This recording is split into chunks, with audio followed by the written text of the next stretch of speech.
은혜가 저희들에게 보여주시는 저희에게 베풀어 주시는 하나님의 큰 은혜를 우리가 다시 한번 기억하게 하시고 주의 말씀을 가지고 세계 각 곳에 모든 곳에 주의 귀한 말씀 증거하고 전할 수 있는 복음의 증인이 되도록 주님 인도하여 주시옵소서. 이 시간 주님 앞에 올려드립니다.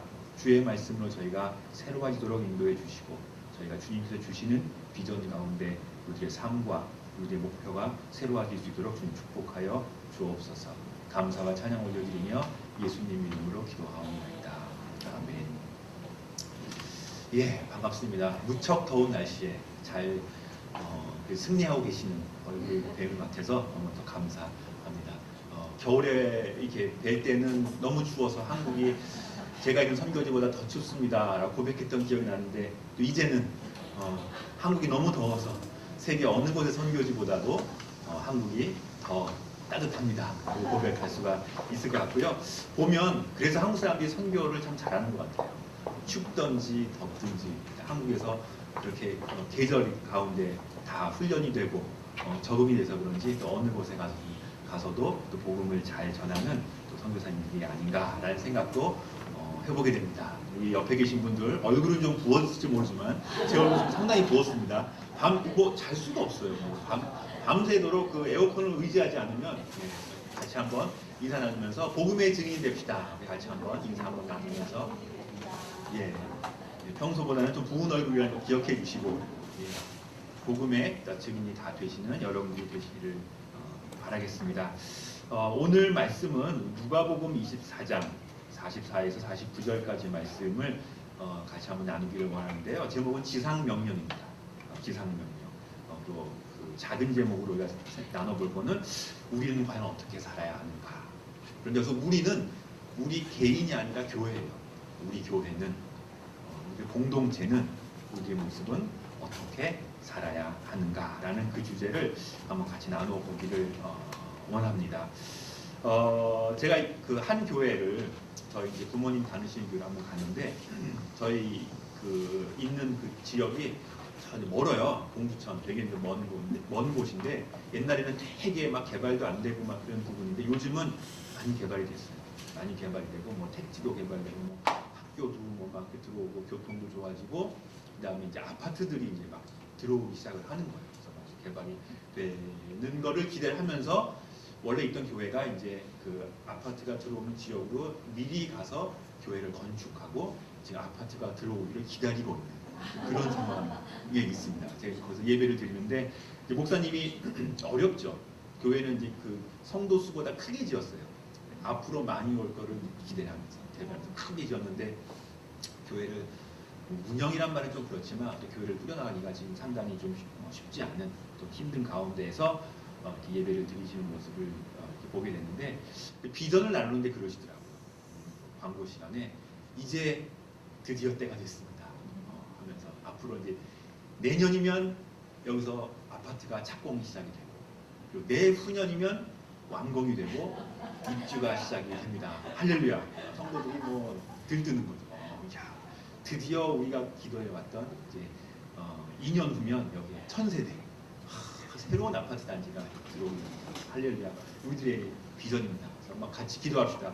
그래서 기도해. 뭐 저도 해야죠, 그죠? 같이 있으니까 기도. 두 손 들고 기도합시다. 그래서 저도 두 손 들고 하루 빨리 완공이 잘 돼서 입주자가 올 수 있도록 이렇게 기도하면서 예배를 드렸던 기억이 나는데 마음이 조금 그런 거예요. 기도하고 이제 나오면서 가만히 생각을 했는데 좋죠, 그죠? 이제 도시가 개발이 되고 새로운 주민들이 오고 그 주민들이 교회에 와서 교회의 숫자가 늘어나고 교회가 이제 왕성해지는 거는 사실은 옳은 거죠. 성경적인 거죠. 틀리진 않는데 이상하게 제 마음 가운데 글쎄 우리들의 비전이 과연 1000세대가 들어오고 10,000세대가 들어오고 새로운 단지가 들어와서 교회에 많은 성도들이 들어오는 것일까? 물론 나쁜 건 아니에요. 그렇게 해서 복음이 증거가 되리라고 믿습니다면 과연 이 시대 가운데 우리 교회의 사명은 과연 무엇일까? 그리고 과연 교회가 이렇게 숫자적으로만 눈에 보이는 어떤 가시적인 모습으로만 커지는 것이 과연 우리의 참다운 비전이라고 이야기를 해야 될 것인가? 그런 고민이 마음 가운데 들더라고요. 근데 더 놀라운 건 그게 저만이 하는 고민이 아니라 알게 모르게 많은 성도들이 그런 고민을 하고 있는 거예요. 그러니까 목사님이 같이 기도하자 해서 기도는 하지만 마음속에서 글쎄 이 길이 과연 옳은 것일까? 이제는 이제 그런 고민들도 성도들이 하는 것을 제가 보게 됐습니다. 그러면서 과연 교회의 비전은 무엇인가? 성경에서 이야기하는 우리가 이 시대에 정말 교회로서 그리고 교회를 또 우리가 섬기는 사람으로서 어떠한 모습과 마음으로 나아가야 될 것인가? 생각해 볼 때 성경은 분명하게 저희들에게 제시해주는 주님의 비전이 있더라는 것. 그것이 지상명령이라는 거죠. 지상명령. 예수님이 십자가에 달려 돌아가시고 부활하셔서 승천하시면서 저희들에게 주신 이 개인이 아니에요. 교회를 향해서 주신 하나님의 비전 그리고 어떻게 보면 명령이죠. 그죠? 대계명. 그것이 바로 예수님의 지상명령이다 라고 우리는 이 성경을 통해서 확인할 수가 있는 것입니다. 우리는 이 지상명령이 특히 이 그 복음서에 잘 나와 있습니다. 우리가 잘 아는 지상명령은 그 마태복음이에요. 세상 끝날까지 너희와 함께 한다는 그리고 땅끝까지 가서 제자 삼으라는 바로 그 마태복음 28장에 있는 마지막에 있는 예수님의 지상명령을 우리는 많이 이야기합니다. 가서 제자 삼으라 라는 이야기를 우리는 많이 하게 됩니다. 지상명령 중에서 우리가 많이 보는 부분이죠. 근데 거기만 있는 건 아니에요. 마가복음에도 지상명령이 있습니다. 예수님께서 이제 마지막 올라가시면서 제자들에게 해주신 말씀, 만민에게 복음을 전파하라. 마가복음 16장 15절, 마가복음 마지막 부분입니다. 역시 마찬가지 가서 복음을 전하라. 만민에게 복음을 전하라 라는 지상명령을 저희들에게 해주십니다. 그리고 누가복음에도 있어요. 누가복음에 있는 부분은 오늘 저희가 읽은 바로 이 부분입니다. 누가복음은 좀 어떻게 보면 좀 앞뒤가 긴데 누가복음 24장 44절부터 49절까지 해서 가서 복음을 전하라 라고 이야기하면서 누가복음에 강조하는 것은 너희가 이 일의 증인이다 라고 이야기합니다. 48절에 있는 것처럼 너희는 이 모든 일의 증인이라 라고 이야기하면서 복음 전하는 사명을 저희들에게 주십니다. 요한복음에도 사실 이 지상명령이 있어요. 근데 요한복음은 잘 찾아봐야 돼요. 제일 마지막 부분에 있는 것이 아니에요. 요한복음 20장 21절에 보면은 내가 너희를 보낸다라고 이야기하고 있습니다. 보낸다. 아버지께서 나를 보내신 것 같이 내가 너희를 보낸다 라고 명령하시면서 성령을 받으라 라고 말씀하십니다. 요한복음 20장 21절에 나와 있습니다. 그래서 이 보낸다라는 것이 사실 미션이에요. 이 보낸다라는 이 단어에서 이제 이후에 교회가 받아서 그 사명을 감당하는 것이 미션이고 우리가 이야기하는 선교라는 거죠. 그래서 주님은 저희들에게 선교의 사명을 사실 주신 겁니다. 이 시대를 살아가는 이 시대의 교회가 감당해야 되는 가장 큰 사명, 어떻게 보면 교회의 본질 그리고 교회의 정체성이라고 이야기할 수 있는 부분이 바로 이 만민에게 복음을 증거하는 선교라는 부분이죠. 그래서 오늘은 이 누가복음에 나와 있는 지상명령을 우리가 같이 한번 보면서 과연 이 누가복음에는 저희들에게 무엇을 말씀해주고 있는가, 그리고 주님의 복음을 이 전하는 이 사역에 있어서 우리가 관심을 가지고 생각해야 될 부분이 무엇인가를 한번 같이 살펴보기를 원합니다. 먼저 그 44절부터 제가 다시 한번 읽어보면요. 또 이르시되 내가 너희와 함께 있을 때 너희에게 말한 바 곧 모세의 율법과 선지자의 글과 시편의 나를 가리켜 기록한 모든 것이 이루어져야 하리라 한 것이 이것이라 말씀하시고 이에 그들의 마음을 열어 성경을 깨닫게 하셨다라고 말씀하고 있습니다. 결국 성경을 알게 하십니다. 예수님이 제자들을 불러놓고 마지막 이제 승천하실 때 제자들에게 해주신 말씀이 모세의 율법, 선지자의 글, 시편에서 나에 대해서 이야기한 부분, 예수에 대해서 이야기한 부분이 이제 이루어졌다, 성취되었다 라는 것을 성경을 통해서 말씀해주고 있는 것입니다. 이것이 말하자면 복음이에요. 그리고 이것을 통해서 이 구약 성경을 통해서 구약에 나와 있는 바로 이 내용들이 예수님을 통해서 성취되었구나라는 것을 이야기를 해줍니다. 거기에서부터 이제 교회가 시작이 되는 거예요. 그 복음이 시작이 되고 46절에 또 이르시되 이같이 너희가 고난을 받고 제3일에 죽은 자 가운데서 살아날 것과 부활이죠. 그의 이름으로 죄사함을 받게 하는 회개가 예루살렘에서 시작하여 모든 족속에게 전파될 것이 기록되었으니 이제는 그 회개의 그 복음이 이제는 유대인뿐만이 아니라 모든 족속에게 전파될 것이다 라고 말씀하시면서 48절의 핵심이죠. 너희가 이 모든 일의 증인이다 라고 이게 누가복음의 핵심입니다. 그러니까 누가는 이 이야기를 계속해서 하고 싶은 거예요. 너희가 증인이다. 너희가 이 일의 증인이다라는 것을 강조해서 이야기를 하고요. 49절에 보면은 딴 게 아니에요. 기다려라 라고 이야기하고 있습니다. 볼지어다 내가 내 아버지께서 약속하신 것을 너희에게 보내리니 너희는 위로부터 능력으로 입혀질 때까지 이 성에 머물라. 예루살렘에 기다려라 라고 이야기를 하고 이 누가복음에 바로 이어서 사도행전이 시작됩니다. 사도행전도 누가가 썼거든요.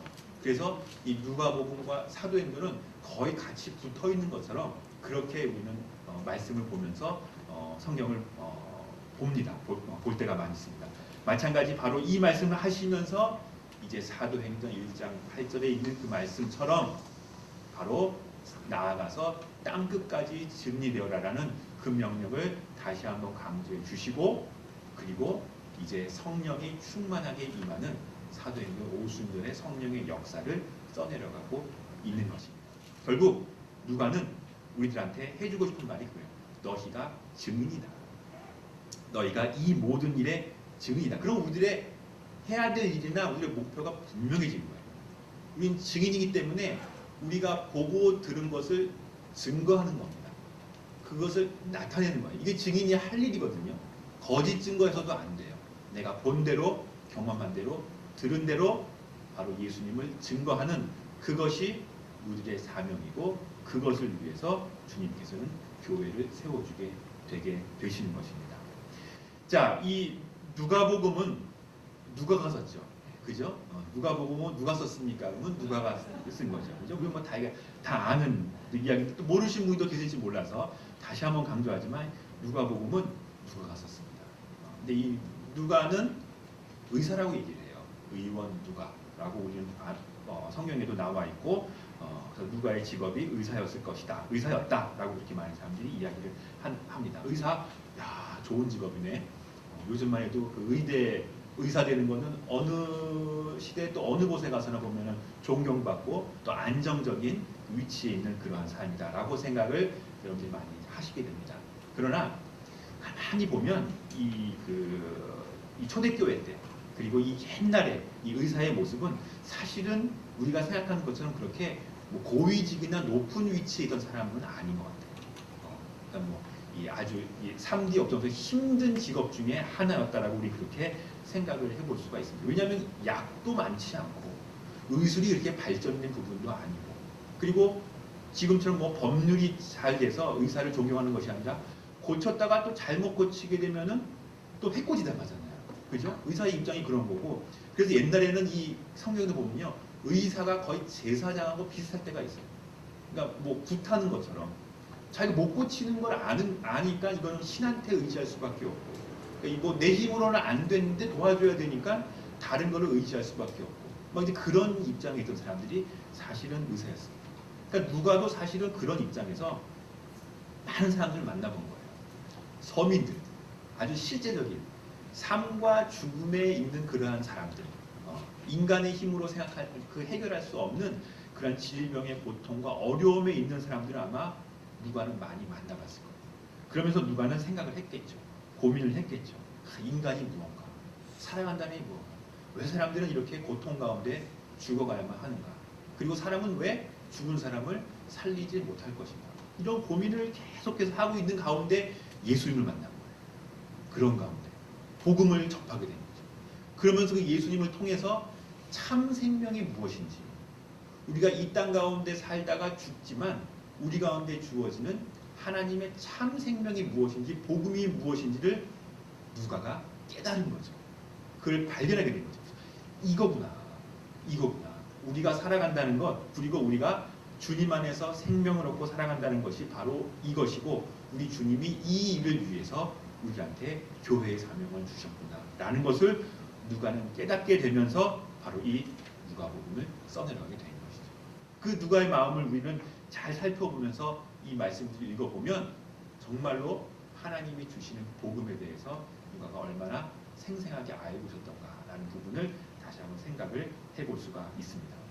또 하나는 누가복음이 쓰여지는 이 시기는 사실은 어려운 시기였습니다. 지금처럼 뭐 교회가 완전하게 서서 그리고 여러 가지 상황 가운데서 보호받는 상황이 아니라 핍박받는 상황에 있었던 거죠. 누가복음이 쓰여졌을 때 그 교회의 상황들은. 그리고 그때 이제 많은 이방인들도 이제는 복음을 듣고 교회에 몰려오는 그런 상황 가운데 있었습니다. 그리고 많은 사람들이 질문을 했을 거예요. 누가한테, 그 지도자들한테 질문을 했을 겁니다. 근데 그 질문이 보면 어려운 질문이었던 거예요. 내적인 어려움이죠. 과연 복음이란 게 무엇인가? 우리가 뭘 믿고 있는가? 우리가 무엇을 믿고 있는가? 이런 질문을 했을 겁니다. 그리고 예수님이 가셨다가 다시 오신다고 했는데 왜 안 오시냐? 1년, 2년 기다리면 올 것 같았는데 10년, 20년, 거의 누가복음이 쓰일 때는 한 그 AD 80년까지도 보는데 50년 넘어가 60년, 70년, 80년 되니까 예수님이 안 오시는 거예요. 그 정도면 이제 한 세대가 가는 거죠. 예수님 만났던 사람들은 다 늙어서 이제 하늘나라 가고 그 자손들이 잠시 기다리면 우리 주님께서는 곧 오신다 하는데 그 곧이 과연 언제냐? 이런 질문들이 나오는 거예요. 그 초대교회 가운데에서. 거기에 질문을 해줘야 되잖아요. 그리고 나서 질문을 한 거예요. 그럼 우리는 어떻게 살려는 얘기냐? 이 핍박 가운데, 어려움 가운데 빨리 이 기독교라는 이 신흥 종교를 버리고 옛날의 종교로 돌아가든지 아니면 로마의 이 그 황제 숭배로 돌아가든지 이래서 우리도 좀 출세도 하고 안전하게 살아야 되는데 계속해서 우리는 이 기독교, 이 그리스도 교회라는 데 모여서 우리는 복음을 지키면서 끝까지 살아가라고 얘기하는데 도대체 우리는 그러면 어떻게 살리는 거냐? 라는 질문을 초대교회 가운데서 계속해서 하고 있는 거죠. 사실 이게 그 당시 질문만이 아니라 우리들한테 해당되는 질문과 똑같은 겁니다. 이 시대를 살아가는 우리 가운데서도 교회한테 그런 질문을 하는 거예요. 복음이 과연 무엇인가? 우리가 믿는 예수가 맞는 것인가? 예수님은 왜 안 오시는가? 그럼 우리는 어떻게 살아야 되는가? 이 질문을 할 때 교회는 거기에 바른 길을 제시해 줘야 되고 교회는 그 질문에 분명한 답을 이야기를 해줘야 된다는 것입니다. 그렇지 않으면 교회는 존재하되 하나님의 주님의 복음이 존재하지 않는 그냥 무늬만 교회의 모습으로 나올 수가 있다는 것이죠. 그런데 이 답은 성경에서는 너무나 명확하게 말씀해 주세요. 지상명령을 통해서 우리에게 분명한 사명을, 분명한 존재의 목적을 저희에게 이야기를 해주고 있습니다. 그래서 지상명령이 곧 우주의 사명이 된다라고 그렇게 성경은 저희들에게 말씀을 해주고 있습니다. 지상명령은 우주의 사명이고 그것은 곧 선교입니다. 그리고 오늘 이건 바로 이 누가복음의 지상명령을 통해서 선교의 사실 ABC를 다 이야기해주고 있어요. 모든 부분을. 과연 선교라는 것이 무엇인가? 그리고 우리들의 정체성은 과연 무엇인가? 그리고 어떻게 우리는 행하라는 얘기인가? 이 이야기를 우리한테 다 이야기를 해주고 있는 것입니다. 다시 얘기해서 우리는 이 땅에서 무엇을 하며 어떻게 살아가야 될지에 대해서 그 해답을 주고 있어요. 우리 교회는 이 땅에서 무엇을 해야 되며 어떻게 그 일을 수행할지에 대해서 우리한테 다시 한번 강조해서 말씀해주고 있다는 것입니다. 가장 중요한 것은요. 첫 번째는 내용이에요. 교회는 내용이 있어야 됩니다. 컨텐츠가 있어야죠. 이게 빠지면 안 돼요. 이 내용이 있어야 되는데 이 내용은 오늘 성경에서 말씀한 것처럼 구약의 예언들이 성취되었다라는 것입니다. 이게 상당히 중요합니다. 구약에 있는 그 내용들이 예수님을 통해서 성취되었다라고 그렇게 이야기를 해주고 있어요. 지금 예수님이 제자들에게 말씀하고 계신데 너희가 이전에 알고 있던 구약의 약속이 이루어졌다라고 이야기를 해주고 있습니다. 그럼 구약의 약속이 과연 무엇인가? 성취되어야 되는 구약의 약속이 무엇인가를 봤을 때 그들은 세 가지를 생각했습니다. 그들이란 얘기는 그 제자들을 얘기하는 겁니다. 그들한 사람들은 세 가지 얘기했는데 하나는 메시아예요. 그네들은 구약을 통해서 자신들의 역사를 통해서 그리고 그 신앙을 통해서 결국은 메시아가 올 것이다. 그리고 그때를 기다립니다. 언젠가는 반드시 메시아가 올 것이라는 그 믿음을 가지고 끝까지 기다렸어요. 그리고 예수님이 말씀하신 거예요. 그 메시아가 바로 나다. 바로 그 예수다. 라고 그렇게 이야기를 해주고 있는 것입니다. 두 번째는요. 나라의 회복입니다. 이 구약의 이 성경을 보면서 사람들이 그렇게 신앙을 가면서 끝까지 기대했던 부분은 이스라엘 나라의 회복을 이야기하고 있습니다. 그것도 이루어졌다라고 이야기를 하고 있습니다. 예수님께서. 세 번째는요. 선민입니다. 백성이에요. 하나님 나라에 다시 말해서 이 회복되어지는 이 이스라엘 나라의 백성으로 선민으로 우리를 부르실 것이라는 그러한 약속, 아브라함의 약속을 끝까지 믿고 있었죠. 그 약속도 이루어졌다라고 이야기를 하고 있는 거죠. 그럼 이제 고민이 생기는 거예요. 이루어졌다고 얘기했는데 그럼 좋습니다. 이루어졌습니다. 근데 이루어졌느냐라고 봤을 때는 이해가 안 돼요. 이 세 가지가. 이루어졌나? 이게 아닌 것 같아요. 자, 봅시다. 메시아가 오신다라고 했는데 구약의 이스라엘 백성 유대인들은 메시아를 대망하며 살았죠. 근데 그 메시아는 정말 힘이 있는 사람이었어요. 왕과 같은 사람이어서 이 메시아는 곧 자신들을 해방해줄, 억압 가운데서 자기를 풀어줄 해방자, 능력자, 힘이 있는 사람이 메시아라고 그는 믿어봤어요. 그 메시아가 올 거를 기대하고 있었어요. 그런데 예수님의 모습은 그렇지 않은 거예요.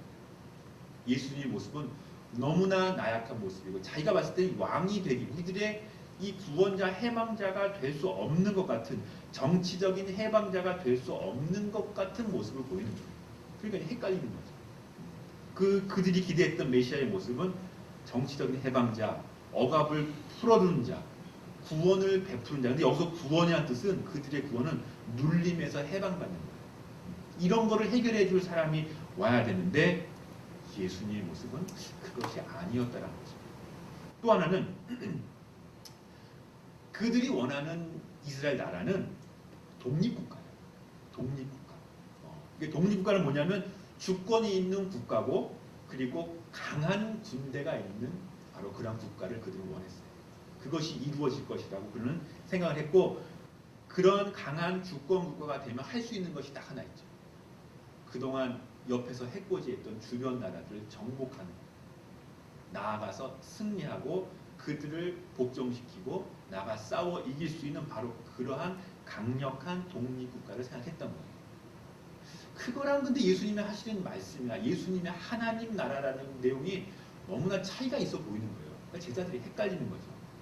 그리고 세 번째는 백성, 바로 그 독립된 이스라엘, 자기들만이 살아가는, 유대인만이 다 살아가는 정말 유대의 공화국은 아니겠지만 그 유대의 그 선민의 나라, 선민의 백성이 되는 바로 그 이스라엘의 민족의 형성을 그들은 기대했는데 이것도 아닌 것 같아요. 가만히 들어보니까 헷갈리죠. 이 제자들이 이 질문을 지금 하고 있는 겁니다. 그리고 이 질문이 초대교회 때에서도 계속해서 이야기를 하고 있는 겁니다. 예수를 통해서 우리가 말씀하신 그 내용이 맞느냐라고 그렇게 이야기를 하고 있을 때 누가는 바로 이 구약의 예언의 성취에 대한 부분을 다시 한번 설명하면서 이야기를 해주고 있습니다. 그래서 성취라고 그러면은 어떤 내용이 이루어진 걸 우리 이야기하잖아요.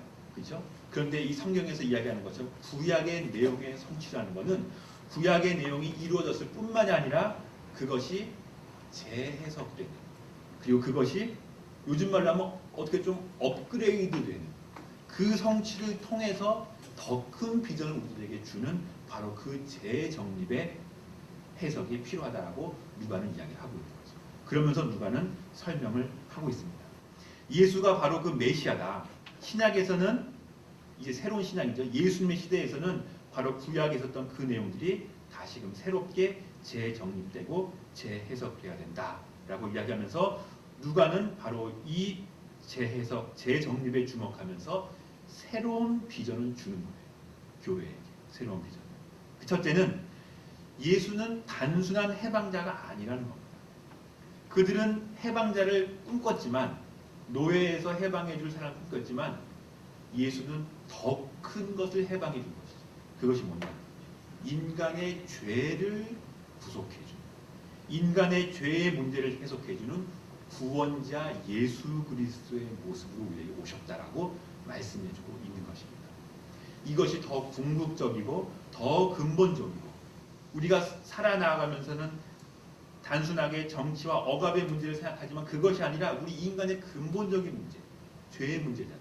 인간이 태어나면서 갖고 있는 이 인간의 죄의 문제로 인해서 하나님과 단절된 바로 그 관계를 회복시켜주는, 그것을 새롭게 이끌어주는, 그 죄의 문제를 끊어주는 바로 이 예수 그리스도의 구원의 복음이 우리 가운데 왔다라는 것입니다. 이것이 예수 그리스도의 모습이고, 이것이 구약에서 이야기하는 바로 메시아의 모습이고, 그것이 이제 신약 시대에는 예수를 통해서 우리가 죄 사함을 받는, 죄의 구원을 얻는 바로 그러한 영적 해방을 선포하고 있는 것이다 라고 그렇게 설명해주고 있는 것이죠. 이것이 가장 중요하죠. 가장 중요하죠. 우리가 교회를 다니고 복음을 통해서 우리가 새롭게 된다는 것은 우리 존재가 죄인에서 의인으로 바뀌는 거죠. 복음으로 인해서 우리가 주님 안에서 새로워지게 된다는 영적인 해방의 문제를 이야기해주고 있는 것입니다. 또 하나 문제는 나라의 문제라고 했죠. 두 번째 문제는 국가예요. 이스라엘 나라가 이 건국이 돼야 되는데 이게 왜 안 되냐 이거예요. 그러나 이 누가복음에서 얘기하는 것은 국가의 건립, 그러나 진정한 하나님 나라는 바로 이런 정치적인 모습을 갖고 있는 그러한 모습이 아니라 하나님의 통치가 전 세계 가운데, 모든 영역 가운데 함께하는 바로 그 하나님의 나라다라고 그렇게 다시 한번 확인해주고 있는 것입니다. 그래서 예수님은 하나님의 나라는 다른 데 있는 것이 아니라 너희 가운데 있다라고 이야기하세요. 너희 가운데 있다. 하나님의 복음을 가지고, 말씀을 가지고 너희가 어느 곳에 있든지 그곳이 하나님의 나라다. 하나님의 복음을 선포하고 하나님의 주권을 가지고 살아가는 바로 그곳이 하나님의 나라다라는 그 하나님 나라의 개념을 다시 한번 확인시켜주고 있는 것입니다. 구약의 개념으로 나라의 건국은 사실은 복수예요. 이 사람들이 나라를 건국하는 이유, 그거는 강대한 국가가 돼서 주변 나라들한테 복수를, 전쟁에 승리하고자 하는 그러한 의미입니다. 그러나 복음 안에서의 하나님 나라는 화평입니다. 화평, 샬롬이라고 우리는 이야기해요. 이거는 세상과의 화목과도 연결이 되는 것입니다. 하나님과의 화평을 가지고 그 마음을 가지고 세상 모든 곳에 나아가서 세상의 모든 영역 가운데서 주님의 평화, 주님의 샬롬을 선포하는 것, 그것이 하나님 나라가 된다는 것이죠. 그래서 우리는 어느 곳에 있든지 다 하나님의 나라이고 하나님의 나라가 돼야 됩니다. 여러분들이 가는 곳마다, 여러분들이 밟는 그 땅마다 주의 복음이 선포되고 증거될 때 그것이 바로 하나님의 나라예요. 그 마음을 가지고 살아가는 것, 그것이 바로 우리가 이 시대 가운데 살아가야 되는 우리의 목표이고, 그것을 위해서 교회가 세워지게 된 것이다 라는 것을 다시 한번 생각을 해볼 수가 있습니다. 그러면 세 번째, 백성은 누구냐라는 겁니다. 백성. 이 제자들은 백성, 그러면 이스라엘 백성만을 그들은 원했어요. 다른 사람 빼고, 이방인들 빼고 바로 이 선민사상, 이 아브라함의 자손이 와서 이룩되어지는 바로 이 나라, 그것을 건국을 원했죠. 그 백성은 누구인가? 라고 했을 때 누가는 신약에서 하나님 나라의 하나님의 백성은 바로 예수님을 믿는 자다라고 그렇게 이야기를 해주고 있습니다. 구약에서의 백성은, 언약 백성은 아브라함의 자손이에요. 그러니까 아브라함의 계보를 따라 나오는 바로 그 유대인만이 구약에서는 언약의 백성이었죠. 그러나 예수님으로 인해서, 예수 그리스도가 오심으로 인해서 신약에서 이제는 바로 그 예수님을 믿는 자가 아브라함의 언약 백성입니다. 하나님 나라의 언약 백성이에요. 그래서 모든 민족, 모든 사람이 다 주의 백성이 될 수가 있게 되는 것이죠. 그래서 이 모든 사람들이 예수님을 통해서 바로 하나님의 나라를 이루어가게 되는 것이고, 그리고 복의 백성은 바로 예수를 믿는 자가 된다라고 우리는 그렇게 성경에서 이야기하고 있는 것을 볼 수가 있습니다. 그래서 신약에서는요, 시민권 이야기합니다. 바울은 그 얘기를 해요. 우리의 시민권이 하늘나라에 있다. 우리의 정체성이 하늘나라에 속해 있는 사람이다라고 이야기를 하고 있습니다. 이것이 성취되었다는 것입니다. 구약의 성취라는 것은 바로 이 유대인이 생각했던 것처럼 자기들의 이스라엘 국가가 선포되어서 주변 국가들한테 자기들의 강력한 힘을 나타내는 그러한 부분이 아니라 바로 예수님으로 인해서 구약의 약속들을 이루시고 더 나아가 바로 이 새로운 비전과 복된 소식을 우리에게 주셨다는 것이죠. 그렇기 때문에 우리는 그 복된 소식, 복음이죠. 그 복음에 대한 우리의 사명이 생기게 되는 것입니다. 그것을 위해서 교회가 세워지게 돼요. 그래서 누가복음 뒤에 나오는 사도행전은요, 교회의 역사입니다. 교회가 계속해서 세워져 가는데 이 교회가 그냥 세워져 가는 것이 아니라 바로 이 구약에 성취된 복음의 이 역사를 세계 만방 곳곳에 땅 끝까지 가서 복음을 전하는 바로 그 사역을 위해서 교회를 세우게 되었다는 거예요. 하나님이 세운 것이에요. 그래서 모든 열방과 민족을 향한 하나님의 영원한 복음, 영원한 생명을 증거하는 그 일을 위해서 교회를 세워주게 되었다라고 누가는 그렇게 자신의 신학을 가지고 이 구약의 내용을 가지고 풀어서 저희에게 설명을 해주고 있습니다. 그러면 답이 남았죠. 교회는 무엇을 해야 된다? 우리 교회는 어떤 목표를 가지고 나아가야 되는 것인가? 이 우리만 얘기하는 거 아닙니다. 모든 교회는, 이 지상에 있는 교회는, 이 신약에 있는 모든 교회는 복음 전파하는 일을 해야 돼요. 선교하는 일을 해야 되고, 주님이 우리에게 주신 주님의 그 복을, 이 진리를 각 곳에 나아가서, 모든 곳에 나아가서 복음을 증거하고 전하는 그 일을 해야 된다는 것입니다. 이것이 교회의 사명인 거죠. 그래서 사실 선교의 사명은 프로그램이 아니에요. 이건 뭐 해도 되고 안 해도 되고 하는 그런 문제가 아니라, 뭐 교회가 좀 커지면 하고, 뭐 교인이 몇 명이 넘어가면 하고, 재정이 있으면 하고 안 하면 하고, 이러한 문제가 아니라 교회의 설립 자체가, 성경에서는 교회를 세워주신 그 목적 자체가 복음을 증거하고 복음을 나타내는 겁니다. 그 일을 위해서 우리를 불러 세우신 것이죠. 그 목표를 우리가 기억한다면 이 세상 가운데서 방향성이 있잖아요. 비전이 있잖아요. 그 길을 향해서 나아가면 되는 것이고, 바로 그 사명을 감당하는 것이 우리 교회의 귀한 사명이다라는 것을 이 지상명령을 통해서 우리 다시 한번 발견할 수가 있습니다. 그래서 이 누가복음도 얘기했지만 바로 그 일을 위해서 주님께서는 우리를 증인으로 불렀다라는 것입니다. 그래서 우리의 정체성은 증인이에요. 증인, 그죠? 우리는 증인이 참 무섭죠. 거짓 증거하면은 청문회에서도 잘못 이야기하면 다 잡혀가요. 증인. 그만큼 책임이 있는 거예요. 여러분들이 증인의 역할을 제대로 안 했다, 그죠? 그럼 안 되죠. 우리는 그 복음을 아는 사람이고, 그리고 그 예수 그리스도의 그 복음을 들은 사람으로서는 우리가 세상 가운데 나아가서, 그곳에 나아가서 주님의 증인의 역할을, 복음의 증인의 역할을 우리는 감당해야 된다는 것입니다. 그것이 우리의 삶의 목표이고, 우리가 마땅히 감당해야 되는 우리의 삶의 목표가 되게 되는 것입니다. 증인의 할 일은 진리를 이야기해요. 복음을 이야기해요. 그 복음을 나타내는 삶을 살아야 되는 것이고, 증인의 위치는 다른 곳에 있는 것이 아니에요. 세상 가운데 있어요.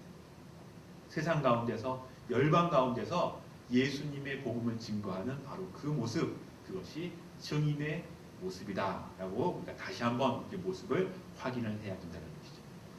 그럼 결론적으로 마지막으로 그럼 어떻게 행해야 되는가라고 이야기했을 때 성경은 정말 놀라운 이야기를 해주십니다. 이거 정말 신약에 있어서 어떻게 보면 이 보배와 같은, 보화와 같은 바로 그 부분인데, 바로 이런 어떻게 보면 어렵죠. 세상 가운데 나가서 주님의 증인의 일을 감당하는 이 어려운 일을, 이 사명을 주님께서 우리에게 주시면서 그냥 보내지 않으셨다라는 것입니다.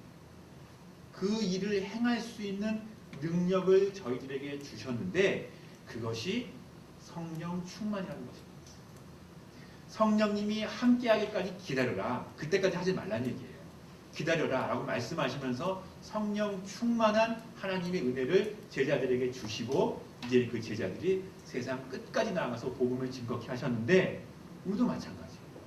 우리도 그냥 나가서 하나님의 일을 하는 것이 아니라 하나님께서 우리에게 주시는 성령님의 충만한 은혜, 주님의 그 능력을 가지고 나아가서 주의 복음을 감당하게 되는 것이죠.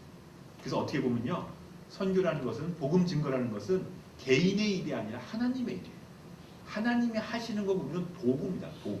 그러니까 하나님 시키시는 대로 우리는 그냥 순종하면 된다는 것이죠. 그래서 누가는 이 누가복음이 끝나자마자 사도행전, 사도들의 그 교회를 이루어가는 그 놀라운 일을 써나가면서 가장 강조한 것이 성령 충만. 그래서 그 성령님의 충만함이 입을 때까지 기다리고 성령님이 행하시는 놀라운 일들을 이 누가는 계속해서 그 성경을 통해서 사도행전을 통해서 써나가는 부분을 우리는 다시 한번 발견을 할 수가 있습니다. 그래서 우리도 마찬가지예요. 제자들이 기다리라고 명령하셨는데 성령을 받아서 충만해지기까지 제자들은 기다렸고, 그리고 사도행전을 통해서 열방 가운데 제자들을 통해서 이루시는 하나님의 사역의 현장을 우리는 발견을 하게 됩니다. 간절히 기도하면서 성령님이 우리 안에 충만해지기를 간구하는 것은 교회가 기본적으로 해야 될 일입니다. 근데 왜 안 하죠? 그런 생각이 좀 드는 거예요. 그거 왜 안 할까? 이게 있어요. 자동차도 움직이려면 뭐 배터리가 있든지 뭐 기름이 있든지 해야 되잖아요. 근데 그거 없이 막 뭐 안 되잖아요. 그죠? 성령 충만이 그렇게 성령님과 함께 한다는 게 중요한 겁니다. 근데 보면은 우리 교회들이, 우리들의 모습들을 보면은 우리가 빼놓고 있는 기도 제목 중에 하나가 이 부분이 아닌가 하는 생각을 많이 하게 됩니다. 이게 사실 설교자들의 어떤 실수이기도 해요. 한동안 한국 교회에서 이 성령 운동과 성령 충만에 대한 이야기가 너무 많아서, 너무 많은 부작용들이 있었기 때문에 아예 지금은 좀 많이 이야기 안, 금기시하면서 그건 약간 뒤로 하면서 뭐 다른 쪽의 이야기를 많이 여러 가지 얘기하는데 사실은 핵심이죠. 이게 빠지면 안 되죠. 그러니까 우리가 늘 언제 기도할 때마다 성령 충만을 위해서 기도해야 돼요. 오늘의 삶 가운데서 성령의 기름 부으심을 위해서 우리는 기도해야 돼요. 우리가 이제 그 GSM 컨퍼런스도 준비하고 있잖아요. 머리로 합니까? 우리가 뭐 경험으로 하나요?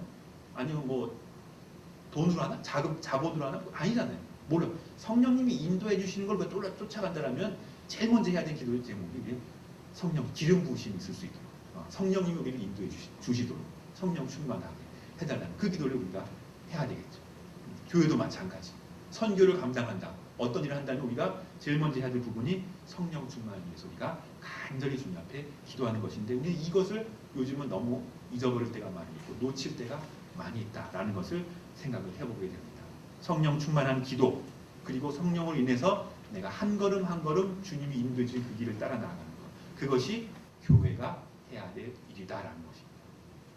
그러면서 제가 처음에 말씀드렸던 것처럼 교회의 사명이 무엇인가를 생각해 볼 때 좋죠. 교회도 멋있게 짓고 천세대, 2000세대 아파트가 막 세워지면서 사람들이 막 몰려 들어오고 하면은 얼마나 좋겠어요. 목사님도 참 그러면 마음이 흐뭇하고 얼마나 그것을 통해서 더 많은 일을 할 수 있겠다고 생각을 할지 모르겠습니다. 그런데 우리 거기에 속지 말아야 될 것이 그것만이 목표가 되어서는 안 된다는 거예요. 뭐 그 기도도 우리가 마땅히 해야 되고 마땅히 준비되는 기도이지만, 교회의 목표가 자칫 잘못하면 그것만을 위해서 그것만을 목표로 가지고 나아간다면, 목표가 된다면 그것은 하나님이 결코 원하시지 않는 모습일 것이다 라는 것을 생각을 해보게 됩니다. 그러면 우리들에게 주신 하나님의 사명, 지상명령, 이 복음을 증거하고 전하는 바로 그 일을 위해서 내가 증인으로 서기 위해서 성령의 충만함을 위해서 주님 앞에 기도하고 나아가는 바로 그 모습, 그 한 걸음 한 걸음을 통해서 교회가 세워지게 되는 거죠. 든든하게 되는 거죠. 반석 위에 쓰는 거죠. 든든하게 쓰게 되고, 바로 그 교회가 그 하나님의 복음 증거한 일을 감당하게 될 때 성경이 얘기하죠. 하나님께서 그 주님을 믿는 무리들을 날로 흥황케 하신다, 번성케 하신다고 이야기를 하고 있습니다. 그러니까 하나님이 하시는 일이에요. 하나님이 더 크게, 더 놀랍게 하나님의 일들을 이루어 가시는데 우리는 그 일의 증인이다. 우리는 그 일을 보고 봐라, 하나님이 이렇게 일을 하신다라는 것을 나가서 이야기해주는 바로 그 존재가 아닌가라는 것을 생각을 해보게 됩니다. 결론적으로 우리가 이 땅에서 해야 될 것, 해야 될 모습, 사실은 다 나왔습니다. 우리의 내용, 복음이죠. 우리의 정체성, 증인입니다. 복음의 증인. 힘, 성령님의 충만함이에요. 이것이 우리 자신의 모습이고 우리 교회의 모습이다라는 것이죠. 복음을 바로 알고 그리고 증인으로서 증인의 사명을 감당하고 성령의 능력으로 살아가는 교회의 모습을 갖출 때 얼마나 좋을까? 저는 그 생각이 들어요. 저는 마치면서 그런 생각을 할 때가 많이 있어요. 아침에 일어나서 교회 가기가 기쁠까 즐거울까? 그런 생각을 할 때가 많이 있어요. 여러분 마음 어떠셨어요? 오늘 아침에 교회에 올 때 기뻤습니까? 기뻐야 됩니다. 제가 처음 예수님을 믿고 교회 나갈 때는 교회 가는 게 너무 기뻤어요. 왜? 만날 예수님을 생각하니까 뭐 어떤 말씀이 오늘 막 나올까? 뭐 나에게 해주실 말씀과 생각 너무 기쁘고 막 그런 생각이 있죠. 그런데 이제 그런 시절이 지나고 이제 냉랭해지기 시작하면 교회 가는 게 힘든 거예요. 또 오늘 뭘 일을 시킬까? 뭘 해야 될까? 말씀 왜 길지? 좀 짧게 하면 안 될까? 뭐 별별 생각이 들면서 교회가 너무 그러다 안 갈 수는 없잖아요. 그렇게 나오게 되는데 보면은 내가 무엇을 놓치고 있는가를 봤을 때는 바로 이 부분이에요. 교회가 다른 것이야. 내가 뭔가를 하려고 하면은 고통스러워요. 힘들어요. 그러나 주님이 행하시는데 주님이 나를 세우시고 나에게 능력 주시고 힘 주시고 나에게 기름 부어주시는 그 주님을 바라보고 나아갈 때는 어차피 주님이 하는 거예요. 그러니까 우리는 예배당 와서 주님이 하시는 일을 우리는 보러 온 거잖아요. 그렇게 생각하면 얼마나 마음이 편하고 기쁘고 기대가 되고 소망이 되고 즐거운지 모르겠어요. 그것을 우리가 회복하며 나아가는 것, 그것이 진정 우리가 복음 안에서 세워져가는 교회의 모습이 아닌가 생각을 해보게 됩니다. 복음을 바로 알고 증인으로서 그리고 성령의 능력으로 살아가시는 우리 모두가 다 되시기를 주님의 이름으로 축원드립니다. 기도하겠습니다. 하나님 아버지 감사합니다. 주께서 저희들에게 베풀어 주신 복음의 귀한 은혜를 저희가 온전히 알아갈 수 있도록 주님 인도하여 주시옵소서. 저희가 이 세상 가운데 증인으로 저희를 부르시고 세워주셨사오니 그 증인의 마음으로 저희가 세상을 섬기며 나아가도록 인도해 주시옵시고 우리가 행하는 것이 아니라 성령님께서 주님께서 행하시는 바로 놀라운 일인 것을 다시 한번 기억하며 우리가 성령 충만함을 위해서 주님께서 행하시는 그 놀라운 일들을 위하여서 주님의 기름 부으심을 위하여서 간구하며 기도하며 나아갈 수 있는 우리의 모습 되도록 주님 축복해 주시고 이 ISC 교회를 통하여서 하나님의 귀한 복음이 세계 방방곳곳 끝까지 전파될 수 있는 귀한 사역을 감당할 수 있도록 주님 축복하여 주옵소서. 감사와 찬양을 주님께 올려드리며 예수님의 이름으로 기도하옵나이다. 아멘.